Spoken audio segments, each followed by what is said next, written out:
Good afternoon, everyone, and welcome to another Lunch and Learn, a partnership series between the Prince George's County Memorial Library System and the Prince George's County Office of Human Rights, the county's civil and human rights education and enforcement agency. My name is Tiana Davis. I'm the outreach specialist with the Office of Human Rights. With me as co-hosts today are Kyla Hannington, also from the Office of Human Rights, and Dr. Audrey Lau, the Adult and Senior Services Specialist with the Library System. We are so glad you've chosen to spend your time with us as we welcome today's fantastic guests to Lunch and Learn, Laurita and Lauren Portee. Get Out of Town is hosted by Laurita and Lauren, a mother-daughter duo who share a passion for adventure. They discovered they were great travel companions when they took a trip to France in 2012. Today, Laurita is retired and Lauren has recently finished graduate school, so they are more than ready to hit the road. They consider themselves to be best friends and love spending time together, seeking out new places and trying new activities. Welcome, Lauren and Laurita. Thank you for having us. No problem at all. To get us started, can you guys take a few moments just to introduce yourselves? Of course. Do you want to go first? You may go first. No, you may go first. Okay, because I'm the mama. Hi, again, I'm Laurita Portee. Retired. I was in the insurance industry for over 30 years and happily retired and just have so much free time. But I feel like I'm busier now than I ever was when I worked full time. I am Lauren Portee. I am an occupational therapist. I'm working currently in a private practice with the little kitties. I have still a huge love for travel. So even on my off days, I am in a different state, a different country. We actually just came back from Thailand for my 30th birthday. So we are always traveling, always looking for new travel. Yes. I think the first thing I want to know is how do you go from being home one day to having a 2-season show on PBS? Like, what was the process? How did you get started? So one of the producers is a friend of mine. I coached his boys at her high school, and he produced another show that I really loved. And I'm a big PBS junkie. So he saw me, guess one day we were at a memorial service together. Afterwards, he said, you know what? I want to talk to you about this travel show that PBS wants to do. I think he wants my opinion, which I'm happy to give at any time. And he told me about the show and the concept. And I remember saying, I would totally watch that show. Then he said, you think you and Lauren would want to do this together? I'm like, I'll ask her. And I asked her, what did you say? Well, I had just recently graduated from Howard with my master's. And so I was in the process of passing the boards and I had a bunch of free time. I wasn't really working. I was just studying. And I was like, you know what? This sounds like a good idea. Like, I think we should totally do it. So they came over to our house for like a couple hours one morning and they just filmed us. They asked us questions. We did a little montage of putting stuff into the trunk of her car, driving away. And then they compacted it down into 5 minutes and made our little sizzle reel, our audition tape. And from then PBS was like, oh, these girls, they got it. And so we've been on the show ever since. Yeah, I mean, they were right about that. The chemistry between the two of you was just palpable from the beginning. Go ahead, Kyla. Well, I was actually going to make a comment on that exact topic. Even watching the show, I really as someone who is both a mother and a daughter, to see your relationship was so heartening and amazing. And I don't know, and even that's just now when you introduce yourself, you're like, we're best friends. It's what a beautiful relationship you have, and how lucky for us that we get to kind of tag along with that on your adventures. It's really a gift for all of us. So. Oh, thank you. We had a lot of fun, and it's so funny because we are so similar, but we have our little differences, and it's funny in the shows on the, I guess when we have our downtime and we're like, oh, girl, I messed that line up so much. She's like, Mom, get it together. So Okay, that I do have a question about that with the show. Yeah. Like, is it how? I mean, I'm sure there's things that you plan and you script that I can see from watching it. There's obviously you're sharing information, but then we have like scenes of you traveling, like in the car. And so, how much is unscripted and just this is like your natural banter, and how much of this is like this would be really fun for the segment. Let's do that. I would say about like 90% of it is unscripted. Like the majority of it is really just us being us. They'll give us things to talk about and then we just go about talking about it in our own way. So like when we're in the car, the only thing that's like, I would guess scripted is like we just have to hit on the points of the places that we went to and some like history facts at some time. But other than that, it's like us just being us. Even in the majority of the scenes, it's really just us being us. The only like true like scripted actual part of every single episode is the intro. But everything else is like, they're like, okay, we want you to talk about this, go. And then we just figure it out. And so choosing a location, were the locations provided for you, or did you guys know where you wanted to go? And then also, was it back to back? So did you go from, I don't remember the order of the episodes, but did you go from Baltimore to West Virginia to Ossipee, or did every episode start with you guys at home? So they asked us about certain places. There were a list of places that they gave us when they came to do the sizzle reel. And they wanted to know, have we been there before? Did we know a thing about the places? Is there some place that we would be excited to go? Yeah. And so I'm from Richmond, and Lauren went to University of Richmond. So I've never been a tourist in my hometown. And my brother and sister got on that episode. So, I'm the favorite sibling of all time, obviously. But that was so cool. Just going back to my hometown and being a tourist, that was so much fun. But with the filming, it's usually the first episode. Like when we went to Laurel Highlands, they did follow us from our house up to Laurel Highlands. But after that, it was like we'd meet there and then they would film us like either driving up to the location and then we'd do like the GoPro part in the car. Sometimes I think there was maybe like one or two outside of the first episode that we ever filmed where they did meet us at the house and we drove with the GoPros in our car for the beginning car scene. But usually they would meet us there. And then with filming, a lot of the times, like the episodes you guys saw was the order we filmed them in. Every once in a while, they'd like flip when we do it or when they would show it.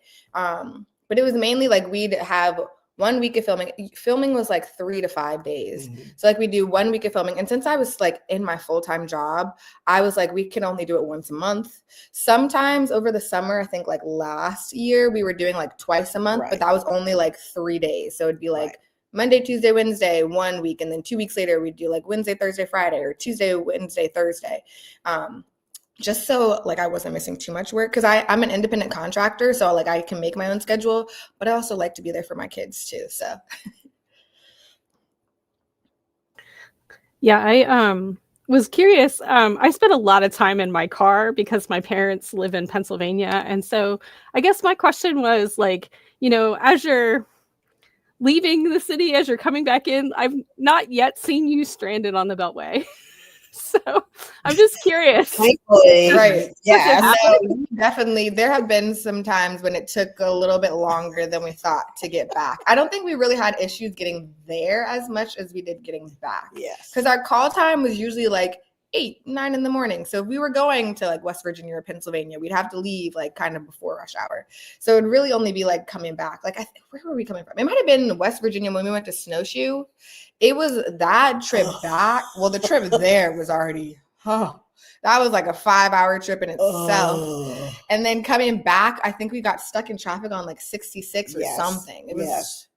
And it snowed. It was a whiteout when we were there. So we actually cut a day off so we could beat another snowfall that was headed our way. Because I feel like that could be like a whole other character in your show. I mean, it's the traffic. So you're not you when you're sitting in traffic. So I guess the other question I have is like, how have you kind of invested in your car time together when you do these trips? Like, are you doing audiobooks? Or, I mean, I know that you all sing and I think that is fantastic. That's like a totally different question, but like, what do you do in the car? Like, do you take time? Like, what's your car time look like? So a lot of the time it's really just us talking. Since I don't live with my mom anymore and we don't see each other as often, it's really just us like updating each other on our lives. Like, oh my God, you'll never guess what happened at work. Oh my God, let me tell you what my man said. Like little things like that. But then on top of that, we're like singing, we're having our own car concerts. I love a good podcast, and I love like a Reddit story podcast. So every once in a while I'll throw on like 2 hot takes or something like that. But it's mainly just us talking or sleeping. The person's driving and the other person's sleeping. Sometimes the other one is snoozing. Yeah. That is a fact. Definitely not the point of this conversation, but wait, what are Reddit story podcasts? Oh my God. She's obsessed. I need to hear. What is yes. Okay. So do you know the website Reddit? I know Reddit. Yeah. Yeah. So it's basically just like people reading stories and like having conversation on. There are also podcasts where people just read the stories, but I love when there's like banter back and forth, so I can kind of like join in. So I have like a 3 or 4 that I listen to, and they really just tell the stories, and then they each other would be like, oh, are you the a-hole? Are you not the a-hole? Or are you in the wrong today? I effed up. Yeah, like different things like that. So it's basically just them talking about the stories and like, oh, if I was in this situation, I would do this. Yeah. You've just transformed my commute to work. You just need to email me. It's either that or like a true crime podcast that I'm listening to. So your music, I mean, I'll ask the question while we're on this. Like, what is it like with you both? Like, you seem to have a relationship with music and singing. Like you sing, and I love that. I think I belong to a family that just bursts out in songs. So I was just curious, do you have a playlist? Is that like scripted? Or are you just like, hey mom, haven't heard this in a while? How does that work? So whoever is driving obviously gets to pick the song choice. But music, we've always been a musical family. Huge. I was a huge Jackson 5 fan, and Lauren grew up a huge Michael Jackson fan. So she knows all the songs. Yeah. All the songs, really, all the songs. And so we would have to pick music that we could actually legally play as well. Yeah. So a lot of the songs that we would pick were like, oh, we can't play that. Right. It's not public rights. Yeah. Yes. So there was a website that we would have to like, we had like kind of a running list of songs that like each of us liked. Mm-hmm. And then on that, whoever was driving in or driving back, we just look up the song and see if it worked. And that's how we did it for the show. But outside of the show, it's really whoever's driving, they pick the music. Yeah. And all we needed was a beat. So we could break into a rap or anything at any given time. I think we've all heard like the jokes about how friends leave to go on a group trip and then they come back enemies. And with you guys making such great travel companions with each other, can you share some tips for people on how to be a good travel companion? Yeah, that's a great. So Mama is a snorer. And so I have my CPAP machine. I have earplugs. I always have earplugs for Lauren. And we try to, we have rooms where we each have our own bed. It's really nice. Sometimes we would have our own room. Yeah, those are the great shoots. But other than that, I would try to be very conscious of making sure that she got some sleep and as well as me getting sleep. So I think also it's like, it is about compromise. We have just been doing this for so long that we know how each other, I'm not a morning person at all. Like, don't talk to me in the morning at all. Before the camera comes on, don't talk to me. And my mom, she's had to learn a few times because I will be snippy in the morning, but she's learned like, I don't until like the cameras are rolling or it's like 10 a.m. I'm not talking to Lauren. And so I think it's like we've gotten that understanding of each other and how we kind of work in different aspects. So I think that's what has made us really good travel buddies. But I think it's about compromise. It's like, especially like if we're watching TV sometimes, like sometimes she'll get to watch what she wants to watch. I'll get to watch what I want to watch. Since our like days are booked with stuff, like we don't get to kind of choose what we do while we're there. But I think if we like when our last trip, we kind of were like, okay, well, how do you feel? Do you want to do this? Do you want to do that? And it was like compromise. Like if she really wanted to do something, I'd be like, okay, well, let's go do it for a little bit or vice versa. And it's just like knowing that person. It's so hard to go on a trip with like new friends because you don't really know, but you have to be very go with the flow. If you're not a go with the flow person, it's not a good idea to really go on a trip with new people until like you really know them. I feel like we're both very such go with the flow people, so it kind of works out. But there can definitely be, we definitely have come back and have been like really annoyed with each other. Like we drive back together, so like maybe we'll talk, but then as soon as we get back to her house, I'm like, all right, bye. So don't let the TV fool you. Sometimes there are days, but I think we've just learned how each other works. And we're never really mad like forever, ever. I mean, that never happens, but there are times where I'm like, girl, just go. Just leave me alone. Like, oh my gosh, stop asking me questions. Thanks. Okay. My Lauren's dog is here, and so he's trying to make an appearance. Do we need a dog appearance?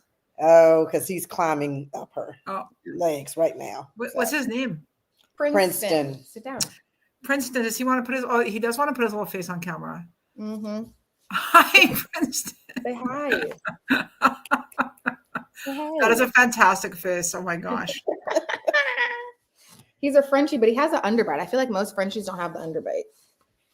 Yes. He's a clingy. Yeah, he's dog. a stage 5 clinger. So one of the things that I love about your show is that not only does it highlight the places that are proximate to this area, but like in so doing, it elevates the whole area. It elevates the DMV. And I really felt like it was a love letter to the DC area. Yes. Beautiful way to put that. Mm-hmm. You know, and having lived here, because I'm originally, like I said, from Richmond, I've lived different parts of the country.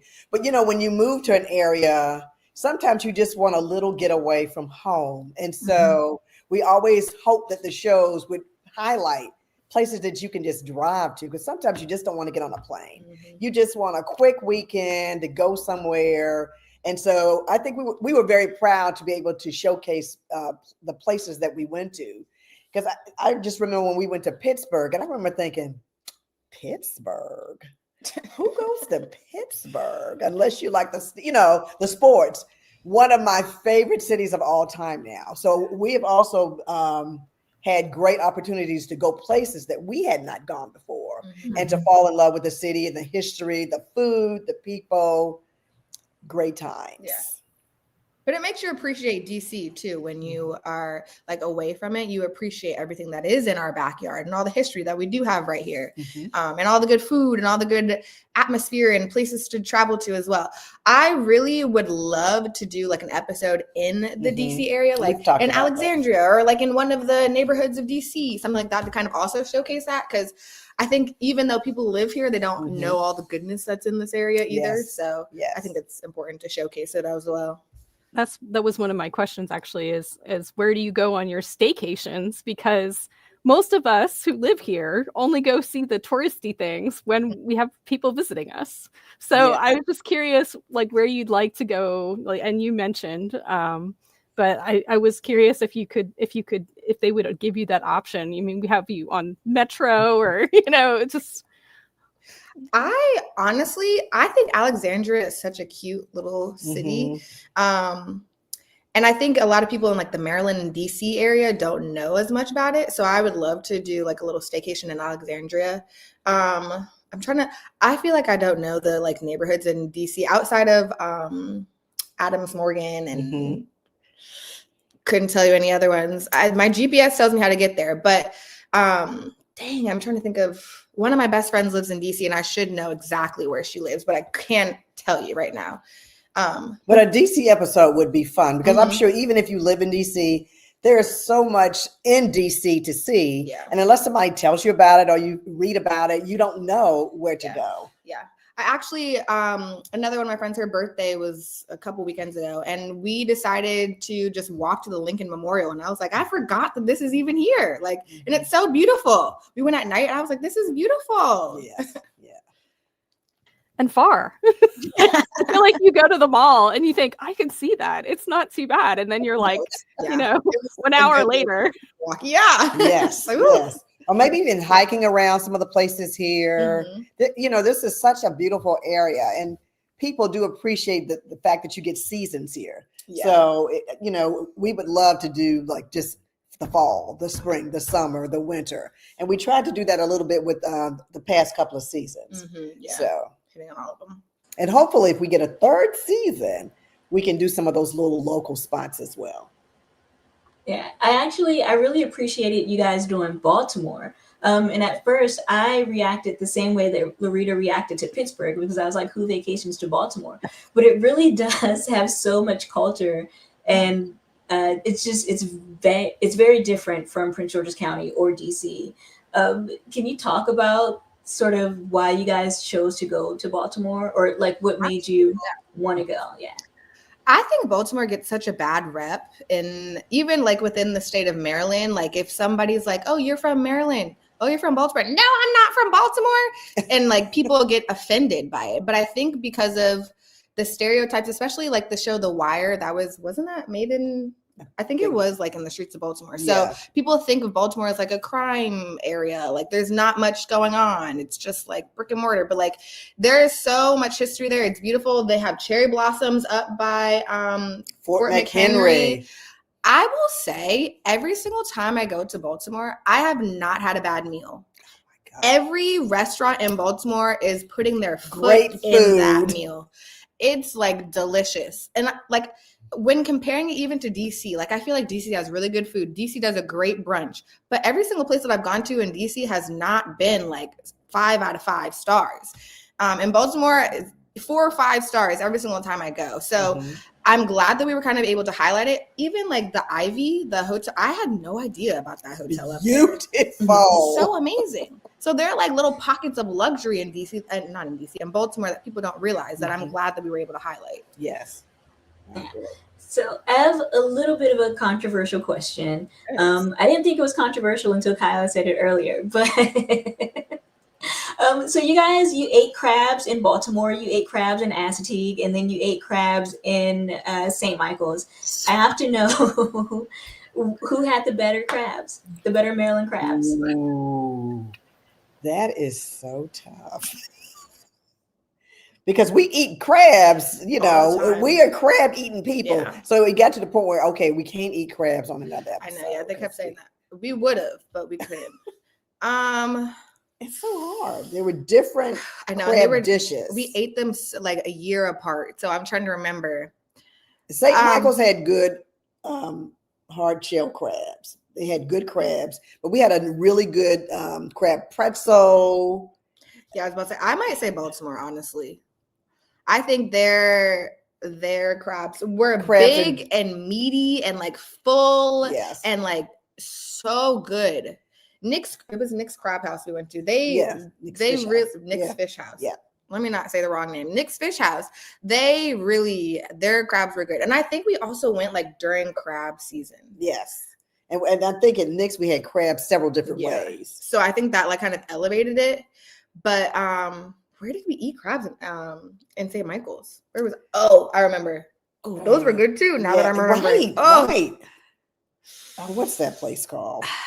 I can see our outfits. I can't see. I don't know. I still think Baltimore might have it for me. I think. What about you? Great crabs. I mean, I agree. But any place in Maryland, it's hard to say who really has great crabs because they're Maryland crabs. But they're getting up from different points of the water. Yeah. So it's like, it is different. I like crabs from any place. She might have a favorite. So I just have to congratulate you on your courage because I saw that question and I was like, "Oh, Tiana, that's don't make them have to choose." But you fielded it. That was awesome.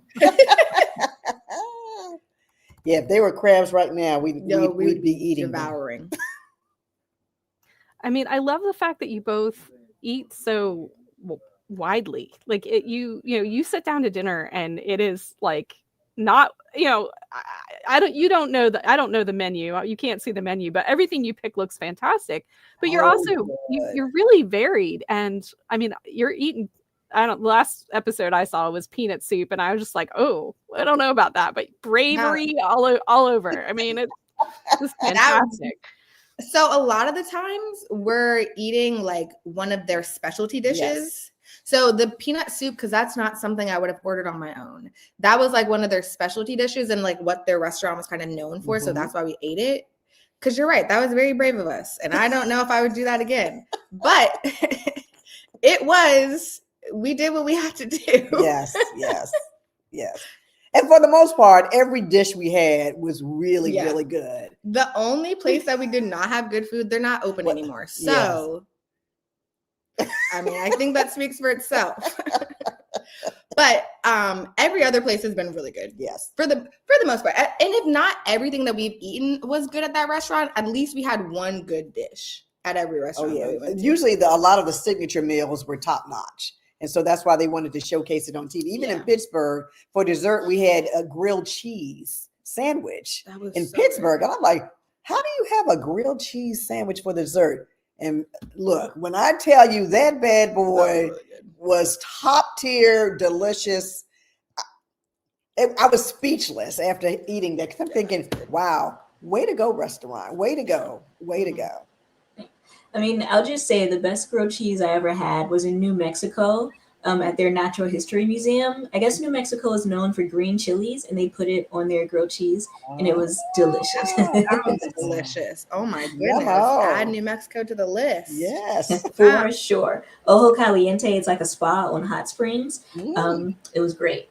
But I would love to know, what city really surprised you on the show, from like amenities to things to do to where you stayed to just getting around to anything? What like really surprised you guys? I will say Harper's Ferry. Oh yeah, was very surprising. It was such a well, first of all, it's a great drive. It's an easy drive to get there, but we learned so much history. You know the history of Harper's Ferry. But we were able to go to one of the first historic Black colleges, Storer College. And my father was a professor at Virginia State University in Petersburg. And he would always tell us about, all the HBCUs across the country and, all the land grant colleges and, all the teacher colleges. And when we walked on that campus, and it's not functioning as a college right now, but as soon as I walked on that campus, I could just feel my dad just talking in my ear. Like, you are on one of the very first historic Black colleges in the country. And, what they were known for, they were known for developing teachers to go out to major cities. And so that really surprised me and touched me at one point. And I got very verklempt. And I'm like, okay, don't put that on film, because it was like a real moment for me. Yeah. I think for me, I would have to say Berlin, Maryland. Just because I've been to Aztec before. I took like our 5th grade class trip. We went up to Aztec, and it was not a good experience for me. So I wasn't looking forward to going to Aztec. But I mean, Aztec was really cute. Still, again, I don't think I would have to go there again. But Berlin, which was like maybe 15 minutes from Aztec, first of all, the majority of the businesses there are women-owned and women-run businesses. So I'm like, beautiful. I will be spending my coins here. In Berlin that we stayed at, one of the cutest bed and breakfasts that I've ever been to. Yes. I will go there again and again and again. The owner, a woman, she also was a chef, so she made us like a 5-star breakfast the next morning. And a pastry maker. Amazing. The other place that we stayed in was also really nice. But that was when we camped. Yes. But again, very family friendly. I would go back there with kids during the summer because they have like a whole water park attraction. There were rides, there was arcade. I was like, okay, I didn't know all of this was out. And again, not that far from Ocean City. So if you wanted to hop on over to the beach right after, super quick and easy to get through. Everybody was really nice. The food was really cute. They had a lot of cute boutique shops, and we love to shop. So I was in heaven out there. There was a lot of good seafood. The weather was also really nice when we were there. Beautiful. That probably was one of my favorites for sure. We have a couple. We have a couple comments that I'm going to share. We have lots of actually wonderful conversation happening in the chat, but I'm going to just highlight a couple things to you. First of all, this viewer just sends you their greetings. They love your program, and they say that your show is one of the best shows on TV. Thank you. Very sweet. And then we have someone who is wondering, what are some of the upcoming trips that are planned? So. Well, probably, as you know, federal funding for public TV was cut. And so we were actually we were supposed to start filming in June for the third season. And then the show was cut because of the funding. But we have been trying to just create some content on our own, just to stay out there, because we are hoping that we will get back. We will. Yes. And I think some of the conversations had been around, where can you go on a plane that's 3 hours or less? Yeah. So I think that we were looking into places in North Carolina, I think maybe Tennessee. So we were going to branch out a little bit more from just, a drive somewhere, but maybe a short plane ride. Yeah. So that would be exciting. And we also talked about doing more, like we said earlier, local places, like neighborhoods, because there's so many good spots in this area. Yeah. We are really fortunate to live here. I think also, so like I said earlier, we just came back from a trip for Thailand, and I think we should just go on our own trips. But there's nothing in the works right now. But if you guys want more from us, who's to tell me to stop traveling? I will do it. I will do it for you guys. Just say the word, pick a city, and I'm there.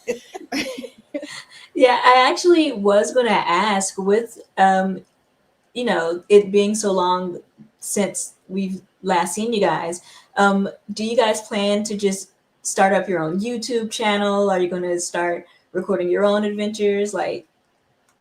So I have tons of footage from Thailand. It's now the editing part of it. We've never really had to do the editing piece of it at all. So now it's just putting everything together and making videos, because we have a ton of footage. We have ton of footage, and I'm pretty sure I could find footage from other trips that we've gone on that I could put together. But I do want to start doing a YouTube, maybe making little TikToks and stuff. Nothing right now is in the works, but we've been talking about it.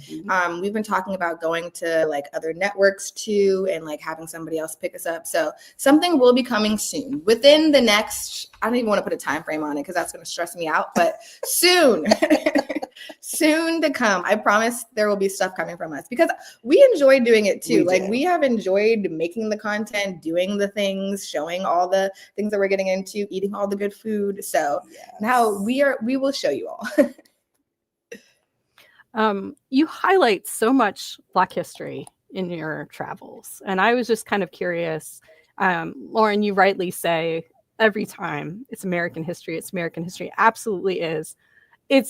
It's just a lot that we don't know. And I just want to thank you for that piece of it. But I was just curious if the history helps shape some of the choice of locations, or if you just kind of get there and then look around. How does that work?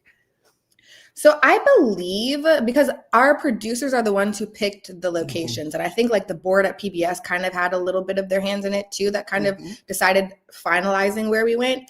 And I believe that we just lucked up with every single place that we went, that there happened to be Black history. I mean, I'm sure there's Black history every in so many place you go. Right. So once we picked a place, then one of our producers would kind of do the research and find the Black history kind of in that area, just to tie it back in, because we do think that's important, and we love highlighting that in every one of our shows.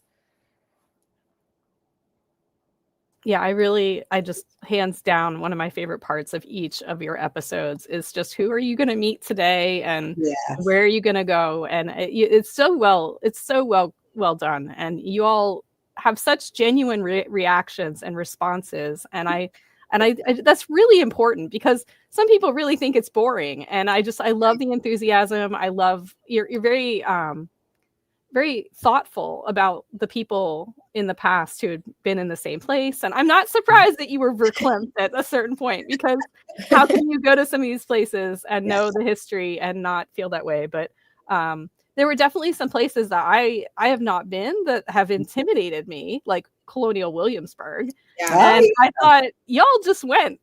You just went. Like, well, when we were younger, that used to be like our family vacation. So we Mhm. were going there years, probably Yeah, from every like summer. when did we start?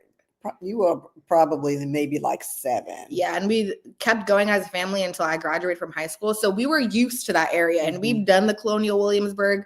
I think we've probably only done it like once or twice though. Right. It's those, for me, I feel like one of those things, once you do it once, it's like you're going to be learning the same stuff. So I'm so happy that when we were there, we kind of got to experience it in a way that we hadn't experienced Yes. it before. Yeah. Because like we have seen like, I think the next day when we were over by the battlefields and that guy had the gun, like that's the stuff I'd normally seen. I'd never gone to the big tree or gone into one of the houses. So like I was glad that they were able kind of to add that component onto it, because there's a lot that goes on at Colonial Williamsburg. It's something all the time. Yes. It can be a very intimidating and overstimulating too, but being able to find like the small little pockets within it is like definitely the way to go. So if you do want to go to Colonial Williamsburg, look up to like at the different tours that they have, instead of just going down there and figuring out once you get there.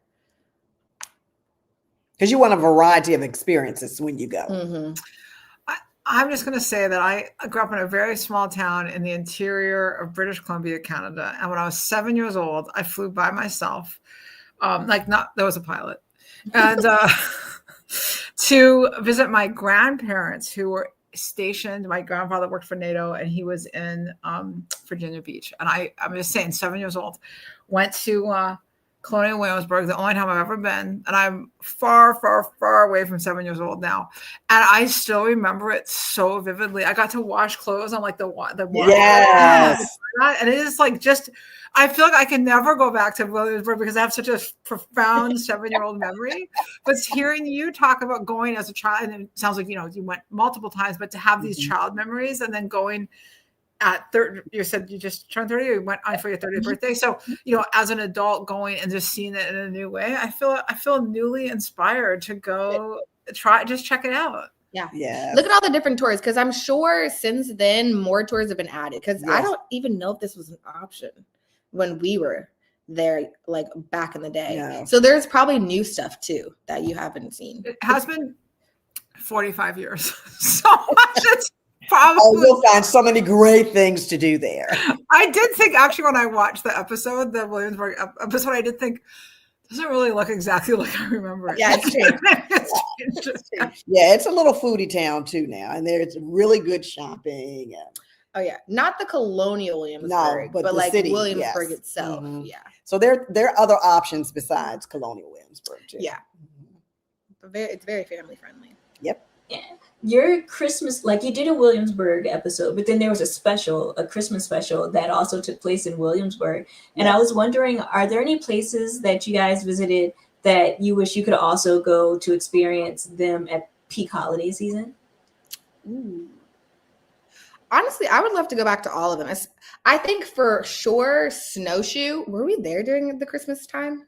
No, we were there in January. I would go back to like Snowshoe, West Virginia, just for like the winter wonderland aspect of it, because it was like white out. Like there was snow everywhere.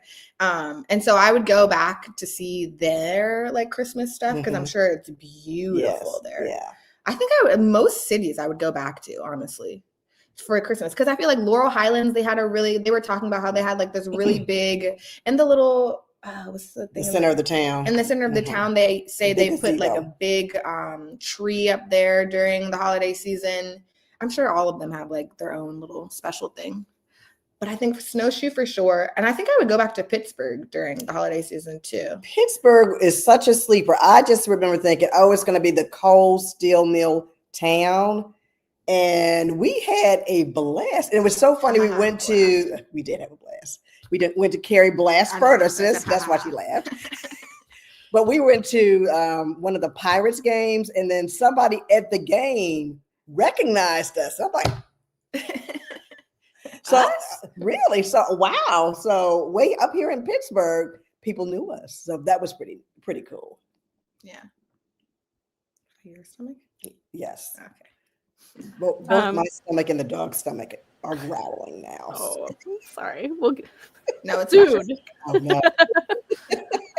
One of the things I thought was really great, Laurita, is that you got on that tube and you went down that hill. And I mean, I was impressed, because I know if my mother wanted to do, I'd be like, bubble wrap you. Of course you could go down the hill, but like 2 seconds and then I'm gonna stop you. But she went flying. And I mean, how great was that experience together? Yeah, it was awesome. But what didn't make it into the episode was when she fell coming off of the tube. No. Don't say because it was hilarious. Oh, she just thought it was to just everybody. beyond. It wasn't just me. Everybody. Because people, she like came and like got off her tube and then started walking and tripped over the snow and like went tumbling down. And the camera guy was just like on her with the camera, wasn't even moving towards her, just like on her with the camera. And I was like peeing on myself, falling out laughing because I kept saying, bad. I hope I don't trip on this snow. I'm not going to trip. She kept saying it. She jinxed herself because that episode we filmed out of order. So like the snow tubing was supposed to be the first thing that we did once we got there. It was the last activity that we filmed while we were filming the episode. So like we had to like just make up stuff about the snow tubing. So she kept saying it. And I was like, you're jinxing yourself. You're jinxing yourself. And it might have been like the second to last run. And I forgot to send it in, so it's not on the episode, but she tripped so hard. It was like, boom. And we were all like, fell on out. But I was stretched, obviously, beyond my comfort zone. So when we went to snowshoe, they actually wanted me to take a skiing lesson. I'm like, not for you. No, I was worried for you. Aaron's downhill side. I'll be in the hot tub. Well, that's what I said. And they were like, okay, you just go to the hot tub. I'm like, and I'll shop. Let her get on the snow and the slopes. But that was the only thing I said, no, I don't know if that's a good idea. That's true. Yeah, everything else that they threw at you that was out of your comfort zone, she did. Like white water rafting. I would have never done that. But now I think I'm a pro. And look, I can probably take people out there with me, right? Not really. Well, you were really game. I mean, when you went on those trails with that 4-wheeler, I was like, I'm going to show that episode to my mother when I visit for Thanksgiving because I'm like, you see, you can do things. Yes. It's just not snowboard. That really was big fun. And if you notice that we always say, stuff is not a competition. Oh, but it's a competition every time. Sometimes I let her win. Sometimes I just let her win. That's what she says. That's what she says. Yes, like now, not a competition. There is no competition right now. Do you ever have it when you're trying something for the first time, like whitewater rafting, Laurita, where you're like doing it and then you start like going through the interview that you're going to have when you get to the Olympics, because you've done it once and then you're like, and they're going to say, well, when did you start, whitewater rafting? And I don't know how old you are, but you're like, I don't know, I was 45 and I went on the show and then I did it. And then now here I am. Like, do you have this whole narrative? Speaking for myself. So I always think that there's an Olympic event for me. Always. Well, I ran track competitively for 10 years and really with training to be an Olympian, it just didn't happen. But I still think there is something out there. Like I love to sweep, so I think I could be in curling. I was going to say curling. Yes, there's a curling club in Laurel. Okay. Let's do it now. Okay. Oh my gosh. Oh yeah. Do that. I'm just saying. I think I can really be a good sweeper in the curling. Yeah. So Thanksgiving is in 2 days and Christmas is in exactly 1 month, I think, from today. Yeah. So do you guys have any travel trip tips for people during the holidays specifically? Yeah. I'll tell you something that I don't do, but people should do during the holiday season. Get to the airports early. Get there early. Give yourself ample time. I don't like sitting in the airport. I like to come in, go through security, and right onto the plane. But when there are a bunch of people traveling during this holiday season, get to the airports early. Go find a bar, go have a nice cocktail. If you're not drinking, go get a nice Coke. Get to the airport early. That's what I would suggest in the holiday season, especially even though our government is back open. there's still always slowness that happens at airports, especially big airports. So I say get to the airport early. Bring yourself, if you don't want to buy anything at the airport, bring yourself some snacks. Snacks are so important. Yes. Download, or what's it called? Download a few episodes of your show on your phone or iPad. Make yourself busy. Get a good book. One of my goals this year was to read 20 books, and I did it. So all of you, get a good book. Read a good book. Get a good crossword puzzle. That's what she's really into. And just be prepared to sit for a little bit. And I said you got to practice patience, because you have to realize you're not the only one traveling during the holiday season. Yeah. And so, like Lauren said, just prepare, go early, leave it early in the morning, 3 hours earlier than you probably would have left. Yeah. Just to give yourself some time, because there's nothing worse than getting somewhere and you're exhausted from your travel. Yeah. So, patience and planning. Yeah. Yeah, even with the road trip, leave early. Yeah. At least try. One thing that I would say, if you have an early morning flight or you're leaving early morning, make sure all your bags and everything are packed the night before and by the door or in the car. So one less thing you have to worry about. You can get more sleep in the morning. I know I'm super slow in the morning, so I have definitely benefited a lot from packing everything and just like sitting it right by my door. So in the morning, all I have to do, wake up, wash my face, brush my teeth, go. Shower the night before too, so you don't have to do that. Just little things, just preparing yourself. And so another thing that she learned too when we went to Thailand is to get yourself a luggage, something that can weigh your luggage before you go to the airport. Very important. So I had one with me, and when I got to the airport when we went to Thailand, she's in there like trying to take stuff out. Like, I need to put stuff in your suitcase. I'm like, girl. So yes, when you're flying, make sure that your luggage is the appropriate weight so you don't have to spend extra money. So I just went to Botswana, and my spouse and I, and we decided that it would be a very good idea to only bring backpacks, for small backpacks, not big backpacks, for 2 weeks. And that we would not check, we would carry them through the airport and not check them, even though they're small backpacks, because they're small backpacks. And then we put them in the overhead bin where they sat for our 17-hour flight, and not once did we get them. And that just really seemed like a good idea. So you better believe we checked them on the way back. So my lesson that I learned was it's actually okay to check a bag.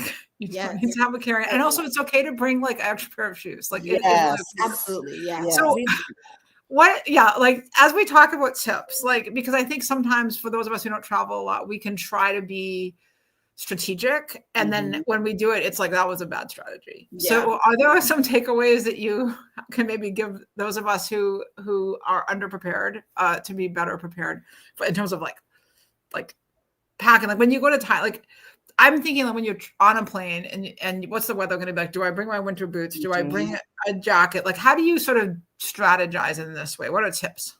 And so one of the things I always do, I always take a scarf on my trip that I can either use as a shawl or a scarf, or even put over my head if it gets cold. Because when we went to Thailand, it was cold here and it was hot there. So I wore a long cardigan, and I had a scarf on. I would say that you need a scarf, some sort of scarf on any trip you go to, because you never know how cool. That's a good idea. Mm-hmm. Yeah, that's a really good idea. I'm like a visual learner of all that. So I am quick to make a packing list. And sometimes if I'm like, I don't know what to do, like for this last Thailand trip, I literally put my itinerary into ChatGPT and I was like, make me a packing list based off of this itinerary. And they did it for me. So that was helpful. But being able to have something like to visually check things off, like, oh, yep, I need this. And then also looking at the weather too. I was looking at the weather up until I think like the day before. Because things change. It varies all the time. I'm an overpacker. So I overpacked a lot for this Thailand trip. But I think what I would do next time is base my outfits based off of days, instead of just being like, oh, well, we're going to have time to do this. Like, I'm going to just throw in this dress. I'm going to throw in this romper. I'm going to throw in this. Actually basing my outfits off of the day. Then it kind of makes it easier when you're there to like not being trying to, oh, well, I want to wear this, but I want to wear this. You already have your outfit planned. And I started putting all my stuff in like Ziploc bags. So it's like everything is like succinct. So once I get there, I literally just take out the Ziploc bag and everything that I need for that day is within that bag. So that made it easier to kind of like pack and like being able to see within your suitcase, because sometimes we're just throwing things in there, just trying to get everything in there. That's what I do. I was like that. And I took another international trip and I was like, I can't do this like this anymore. Right. Oh, and I packed for a week. I didn't bring any pants. Okay, great. Yeah. Okay. And then we had a really good, because I will always check a bag internationally, but we also had a really good backpack that had like several different compartments. So even though I overpacked my suitcase and I then overpacked my backpack, I had enough space within my backpack because it had all those different compartments to fit all the little things that we needed. Yes. We ended up needing to buy a suitcase once we were there. However, it was worth it. I see.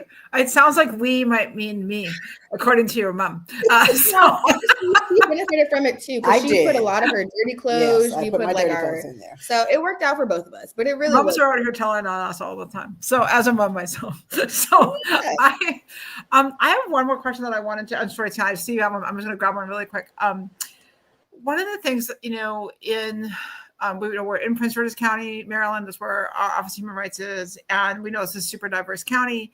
And I have heard from people sometimes some anxiety about traveling to places maybe outside of the area, because there's a sense of like, am I going to be welcome? It can be scary. And so I just wanted to ask you, you're getting sent to places and, did you feel that some of that trepidation, and B, how were your experiences? So it's interesting that you said that, because I think when we went to, I don't know if it was Harper's Ferry first, but our producers were very protective over us. And if we felt uncomfortable in various situations, we were to let them know. But we found that the people were so open and welcoming everywhere we went. And I don't know if it's because they see that camera. Yeah, that's what I'm like. I don't know if people are acting like that because of the camera or not. But people were really very gracious. And even when people would come up to us and ask us, well, what are you doing? Mm-hmm. A lot of times. Yeah. So, but I would say even when the cameras were down, people were nice. Mm-hmm. There was always fear of like the anxiety of going somewhere else and like not knowing like the escape plan and like where all the emergency things are. But I think having the crew with us made it eased a little bit of the tension. But also one of our producers, she like made sure we had a list of all the hospitals, all that stuff, like for those emergencies. Yes. So that's also really important to like kind of know in the areas you're going to, because you never know what's going to happen. But most people were really kind and really nice to us. Yes. So like, even though there was some anxiety, it all was kind of eased away once we got there. Yes. We had like really great experiences. I don't think there was really a time where I was like, oh my gosh, this was horrible. I'm like, I can't believe that happened. And I'm always such a big smiler. So I'm like, I'm going to just smile at you. Smile and wave, smile and wave. I'm going to connect with you somehow. I'm going to smile my way into your heart. Yeah, so. I think our dimples help us out. Go ahead, Audrey. I was just going to ask, you go to all these different places. Do you try to get souvenirs? Do you try to take something with you of that place? Yeah, I'm pretty sure I have a T-shirt from most of the places that we went to, or a sweatshirt, or like I think I have a few magnets. I wear I like baseball caps, so I'll get caps. I think I have like a mug from a place and like a what's it called? Those travel mugs. Yeah, thank you. Yeah, we did try to. And as we got to the 16th city and I was like, I have way too many T-shirts. I don't even wear half of these. Then I was like, I should have been getting something smaller, but it's still the keepsake. And I have them all in a little stack under my bed. So, and nice. we would also get little trinkets to give to the crew to remind them of our time together, because they really, I'm like, y'all make us look so good. That is so true. Yeah. I have a question more specifically for Lauren. As an independent contractor, have you utilized, I don't know if you've seen the maximizing days off with the holidays. So like, say this week, right, there's Thursday and Friday off. And so people would take off the Wednesday and then the Saturday and Sunday to do a trip, or turn like 2 holidays into like a 6-day trip or something. Yes. Mm-hmm. I have seen that before. I don't really follow it because I go whenever I want to go, but I think that's really smart to do. If I was following along, I would totally do that. But I really am like, oh, I want to take a trip in May. Let's go. So There are definitely certain holidays that I refuse to drive in the DMV. oh, Yes. absolutely. It's like this is best to stay home while everyone comes in or leaves, or and Yeah. it's always like Thanksgiving is always like the big. It is tough. When do you leave? And Yes, we used to. When they were when Laura and her brother were very young, before they really started school, we would go to Georgia every Thanksgiving. So we would, the office would be closed on Thursday and Friday, and we would just take the entire week and take the kids down there to see family, and then we would do a lot of Christmas shopping down there because it was easy. We're in a smaller city, so we would do it down there and just pack the car, hide it from the kids, and bring it back. But Thanksgiving is such a busy holiday. Once they got older, I'm like, we'll go nowhere. We'll just be home. We'll just eat here. Because it was just so much traffic. So, what season do you guys prefer? Like, I know winter can be very pretty with the snow, but I imagine it's a lot harder to get around when it does snow. But then you have like spring with the rain, and then in the summer sometimes it's just uncomfortable with the heat. So, like, what were the pros and cons of each season, and what was your favorites?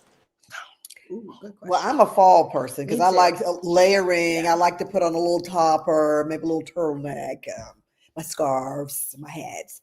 I really love the fall because you still get your heat, but then you get a nice cool evening.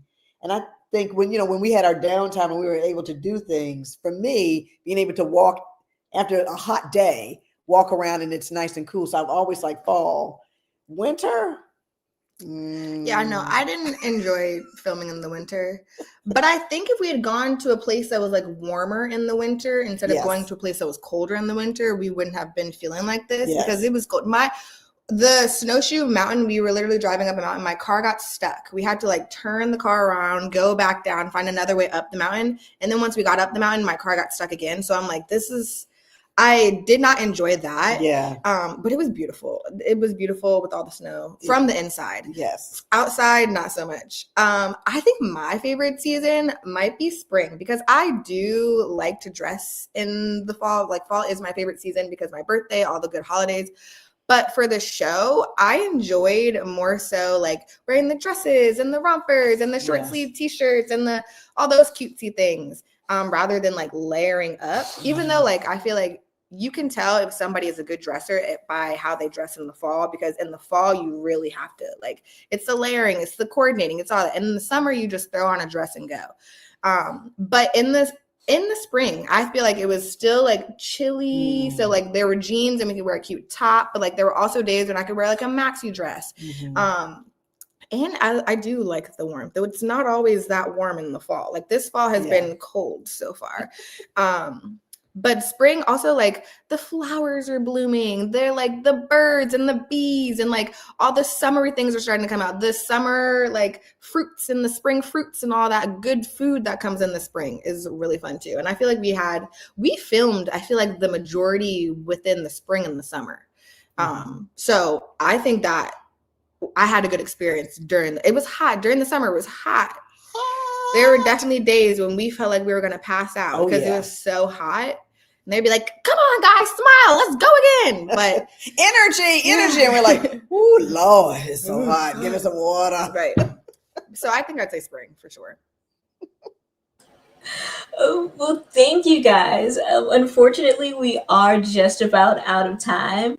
This has been such a wonderful conversation, Lauren and Laurita. We loved your show, and it has been an honor to host you. For those watching, make sure you check out Get Out of Town on WETA Plus or PBS. Support your local media, please, and take advantage of some of the great suggestions that they've made. On behalf of the Office of Human Rights and our event partners, the Prince George's County Memorial Library System, thank you for taking the time to tune in. You are why we do what we do. We hope to see you again soon. Lunch and Learn continues next week when we welcome Pablo Leon, in conversation about his graphic novel, Silenced Voices, Reclaiming Memories from the Guatemalan Genocide. You can learn more about what we do by visiting civilrights.mypgc.us. And please check out that everything that the library has going on by visiting pgcmls.info/events. We wish you all a happy Thanksgiving, and thank you again to Laurita and Lauren for your time today and for everything that you do to elevate our region. Aw. Thank you. Thank you so much for having us. This was a wonderful experience for us. was. Happy Thanksgiving, everybody. Yes. Goodbye. Bye.